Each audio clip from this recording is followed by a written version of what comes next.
Now, I've been in several congregations where people who have a lot of doubts and ask a lot of hard questions and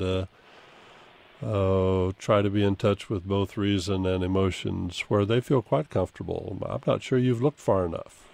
Maybe not, but then remember, I live in Hot Springs, Arkansas, so that's a Bible Belt. I don't have a whole lot of choices.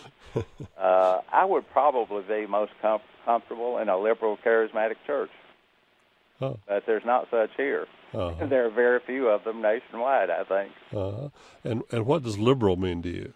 Liberal means an open mind, the right to doubt, the right to question, not viewing the Bible as literal.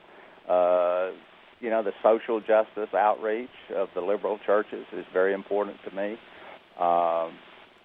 It's not just the go ye into the world and preach the gospel of the evangelical fundamentalists, but the other great commission our great calling of Jesus was to love your neighbor, and that means the people of the world, and to reflect that.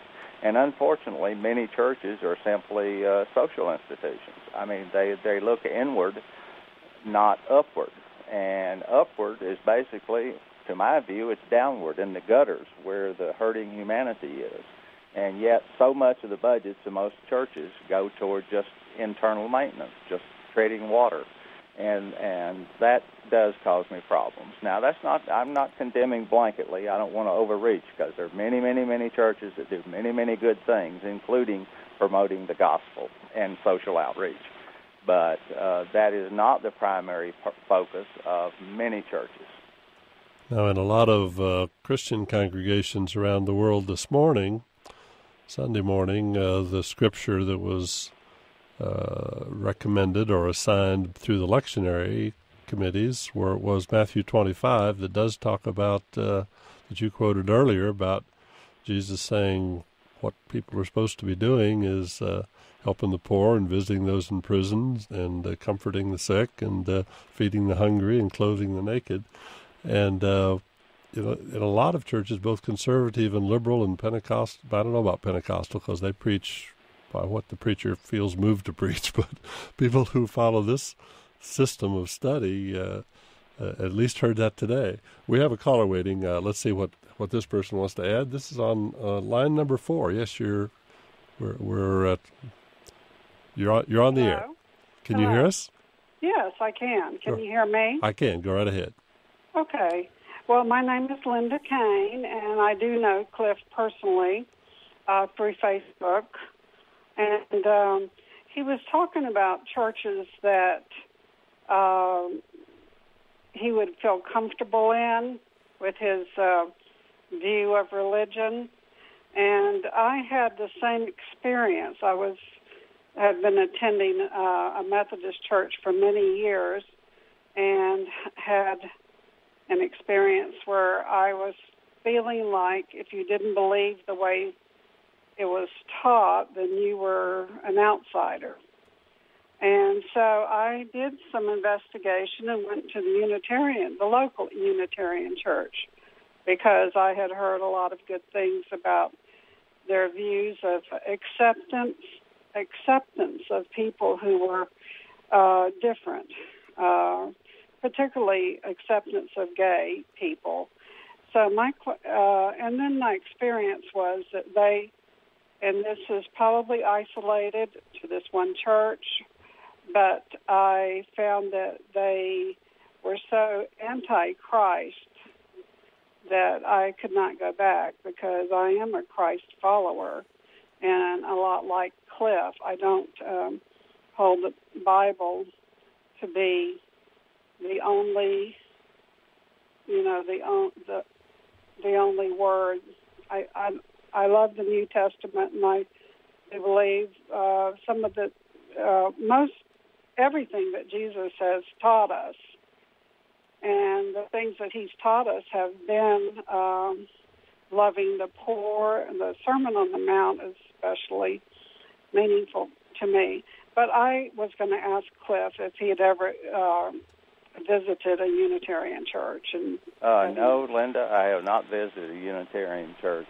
I mean, a Unitarian Universalist church. Well, yes, I take that back. I have one time. But I'm like you. I believe that God exists, and I believe it's more rational to believe that God exists than that He doesn't exist, because I simply don't have enough faith to get my mind around everything coming from nothing without a first cause, having caused it, with all the complex laws and ordered existence. How can we even dare to think that there is no God? So, as for questioning God's existence, I go back to Job, to the conclusion that God spoke to Job, where He said, "Who are you to question me?" And really, who am I to question Him? And yet, I feel free to question Him. I feel free to doubt. I feel free to exercise my mind in the quest for truth, because truth is wherever it can be found. And at the Unitarian Universalist Church, you're right. From the one time I went years and years ago, there is sort of an anti-Christian bias. And I am a Christian. I mean, not just rationally believe in God. I accept Christ. I mean, I affirm Jesus.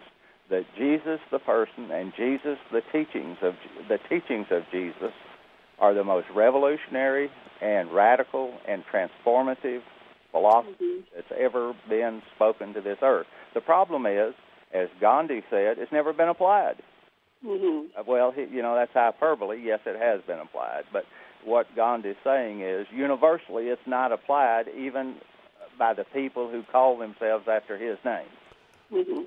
And that's very, very sad, because at the time he spoke, in an eye for an eye era, where he said, love your enemies, forgive, show mercy, show compassion. These are values that were not reflected in his time and even aren't reflected in our society and in our world today.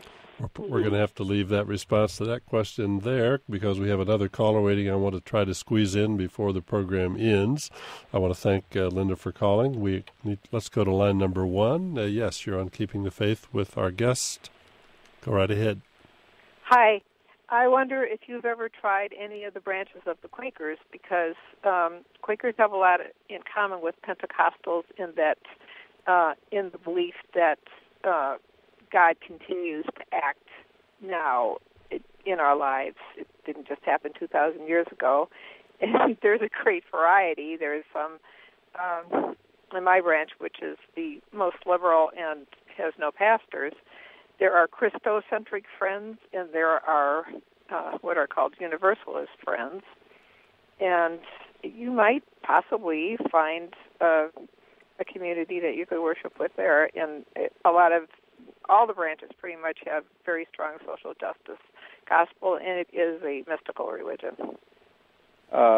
Yes, I'm well aware of the Quakers. I don't think we have a congregation here in Hot Springs, Arkansas, but it does have some appeal to me from what I've read. And I do regularly read about practically all the religions in the world, because it's one of my great interests, Steve, as you know. I post a lot about religion and religious issues on Facebook, as well as political and big issue affairs. Thank you for making that suggestion. And I might just add that because of various Unitarian Universalists that I've interviewed on this program over the last dozen years, there may be more diversity in most Unitarian congregations than the previous caller had experienced. I know some Unitarian Universalist members are Christocentric, as our Quaker friend just mentioned, and others are not. Yes. But they do vary congregation to congregation quite a bit. And, of course, if I were to attend, I might have an influence on them, right? Well, you might. Cliff, we're down to our last minute. Tell me how listeners can learn more about your thoughts. Well, I post regularly on Facebook. It's Cliff Jackson in Hot Springs, Arkansas. There's probably about 150 Cliff Jacksons on there, but it's Cliff Jackson, Hot Springs, Arkansas, and I regularly write notes and post comments, on the religious faith and doubt agnostic area. And you're working on a book that may come out someday. How far along are you on it? Oh, actually, it's online that people can go to and read if they want to. It's at scripted.com, and it's called Childhood's Wren, Memories of the Dog Star. It's free. That's scripted, scribd.com. And my pen name there is Jack Clifford. And you have to look for Mindhunter, M-I-N-D, capital M, I-N-D, capital H, Hunter, and then all caps, I-N-F-J. And you'll find my book there, Mindhunter, I-N-F-J. All right.